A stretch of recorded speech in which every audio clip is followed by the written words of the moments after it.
Je suis Marion Jablonski, je dirige Albin Michel Jeunesse. Je suis tombée dans le grand bain de la jeunesse il y a 25 ans et je ne me suis pas ennuyée une seconde.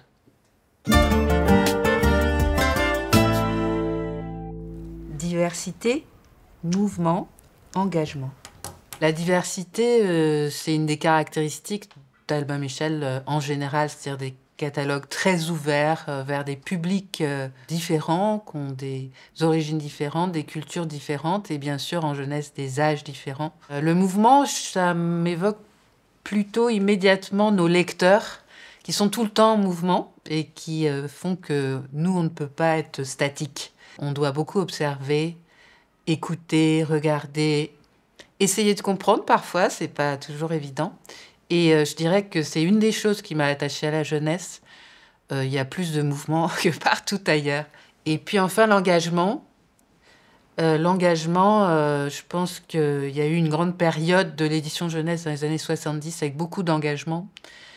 Et je crois que là, dans les années 2020, il est vraiment important de retrouver cette envie d'être engagé, de défendre des convictions, avec toujours quand même cette idée de l'ouverture, et notamment de ne pas mettre tout le monde d'accord, mais en tout cas d'avoir un regard sur ce qui bouge dans notre société. Un livre de littérature jeunesse important pour moi, c'est Ulule, un grand classique. Pour le livre, mais aussi pour une histoire humaine de rencontre. Quand j'ai débarqué en littérature jeunesse, j'étais fascinée, mais vraiment, j'y connaissais pas grand-chose. Et c'est là que j'ai rencontré Lucette Savier, qui était l'éditrice chez Albin Michel Jeunesse, qui m'a tout appris. Elle mettait des grandes piles de livres sur ma table le soir. Et un de mes coups de cœur, vraiment une émotion intense, ça a été Arnold Lobel, et en particulier Ulule. Ulule, pour moi, c'est l'incarnation d'une simplicité feinte, puisqu'en fait, c'est extraordinairement profond. Et ça fait vibrer en nous des choses, en effet, qui remontent à vraiment la petite enfance, comme là, les peurs d'Ulule. Un éditeur ou une éditrice importante pour moi, j'ai choisi Xavier Barral, avec un de ses monuments, Évolution. Xavier Barral, je l'ai rencontré, j'étais vraiment jeune et je connaissais mal l'édition. Et en fait, pour moi, c'est un éditeur-artiste, un graphiste, un photographe, quelqu'un qui, à chaque livre, a inventé des formes, des objets. Il a travaillé avec beaucoup de grands artistes, Sophie Calle notamment. Et j'ai choisi parmi les ouvrages édités par Xavier Barral, Évolution, qui a été un monument dans son parcours et qui, pour moi, est significatif de cette passion de l'objet livre, de cette passion de la création photographique. Ce que m'a appris Xavier Barral, c'est notamment justement l'adéquation d'un contenu et de sa forme. C'est-à-dire qu'en fait, la recherche du livre, la respiration d'un livre, son format, la façon dont il est imprimé, sur quel papier, pourquoi, tout a du sens. Et du coup, c'est une des parties du métier d'éditeur que je trouve particulièrement noble. C'est-à-dire comment mettre en scène le mieux possible ce que nous auront confié les auteurs. Un livre qui vous a donné envie de devenir éditrice.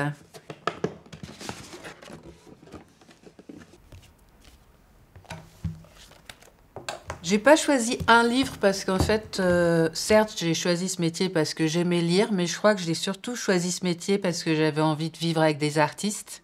Et donc, pour moi, mon métier, ce sont les rencontres avec des personnes qui m'émerveillent par leur imaginaire, par leur créativité.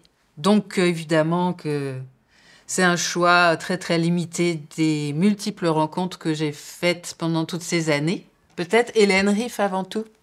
Hélène Riff, ça a été pour moi une des surprises, justement, quand je suis arrivée et que j'y connaissais pas grand-chose en littérature jeunesse. Je dis, mais c'est inouï, cette audace. inouïe. Et je me suis vite aperçue que justement cette audace, elle était tellement mieux comprise par les enfants que par les adultes. Et puis, il y a eu Marion Bataille.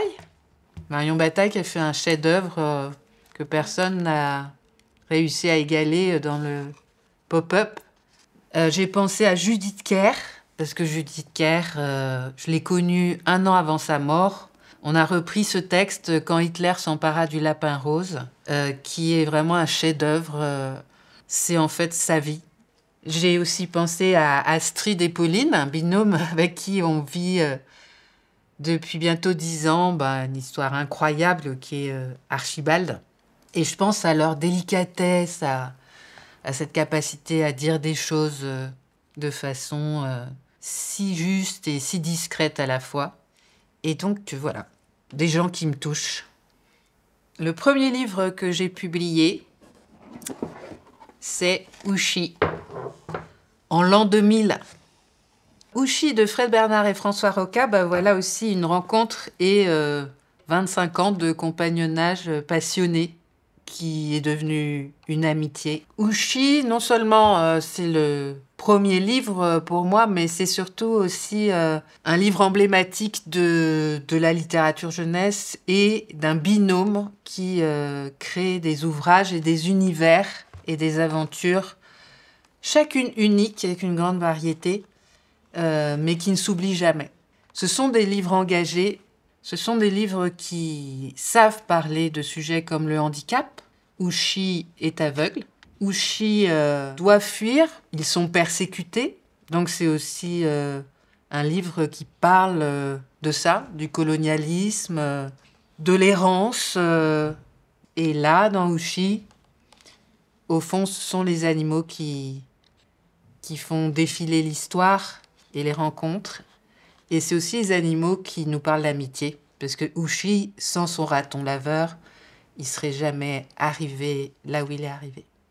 Un des livres récents que j'ai édité, presque 25 ans après Ouchy, La chambre de Warren de Jérémy Moreau. La chambre de Warren, c'est aussi un livre de résistance. C'est un livre qui s'inscrit dans une démarche pour laquelle j'ai sollicité Jérémy, qui a créé chez Albin Michel Jeunesse une collection dont il a choisi le titre, qui est Ronces.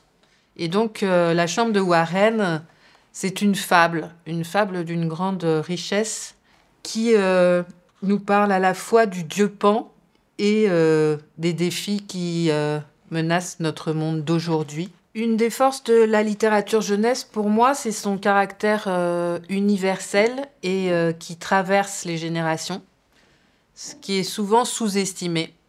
Et pour moi, des livres comme Ouchy ou La chambre de Warren font partie de cela, dans la mesure où, justement, ils traitent avec tellement de brio des thématiques qu'ils abordent qu'ils n'ont aucune chance de vieillir. Un livre que j'ai édité particulièrement important pour moi, c'est Bambi de Félix Salten et Benjamin Lacombe.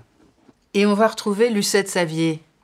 C'est Lucette qui m'a apporté le texte original de Bambi, cet immense roman, ce chef-d'œuvre de littérature. Félix Salten, c'est un auteur autrichien qui a écrit ce livre dans les années 20. Et en fait, ce livre est une allégorie de la menace grandissante qui pesait sur les Juifs en Autriche avec la montée de l'idéologie nazie.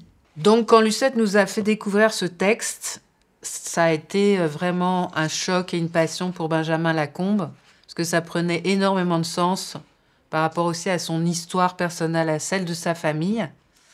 Et donc, c'est un livre que j'ai adoré faire avec lui. On y voit aussi cette virtuosité qu'il a dans l'objet livre. Là, c'est peut-être un clin d'œil justement à mon ami Xavier Barral, c'est qu'en édition jeunesse, on peut tellement aussi aller loin dans cet objet, le découper de toutes les manières, finement, dans le carton, dans le papier, qu'on peut en effet jouer de toutes les typographies, inventer à chaque nouveau livre un rapport texte-image différent. Et ça, c'est une des passions qu'on partage avec Benjamin. Et j'ai beaucoup d'admiration aussi pour cette qualité d'inventivité graphique qu'il a en plus de son talent d'auteur et de dessinateur. L'archive surprise choisie par l'heure joyeuse. Déjà, j'adore cette phrase à prononcer. Ah, mais c'est un monument. Rapunzel. Quel format! Rapunzel, déjà en soi, c'est un choix. Réponse. C'est aussi une des fascinations que j'ai eues pour la littérature jeunesse, c'est ce patrimoine qui ne cesse d'être réinventé. Et là, on avait l'impression que c'était une boîte, mais vous voyez, on l'ouvre quand même comme un livre. Et on a d'une part le texte, un petit livret, et donc des planches ensuite d'une artiste qui s'appelle Francisca Neubert. Et Francisca Neubert s'empare de ce conte pour y faire des images excessivement contemporaines. Elle ose le décalage, comme là par exemple. La tour est devenue un château d'eau. C'est pas merveilleux ça? C'est quand même incroyable de beauté. Là aussi on retrouve la passion de la couleur, les enjeux d'impression sur du papier. Le papier, c'est notre support, c'est notre matière. C'est lui qui aussi invente chaque livre.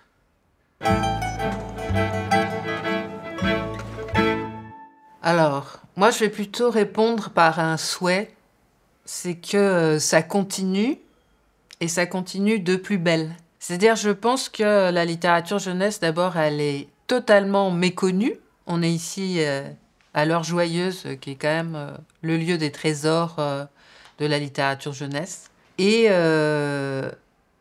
elle est fragile, notamment dans cette part créative dont on a pas mal parlé aujourd'hui. Donc je dirais que... Et ensuite, soyons vigilants, soyons audacieux et défendons nos créations.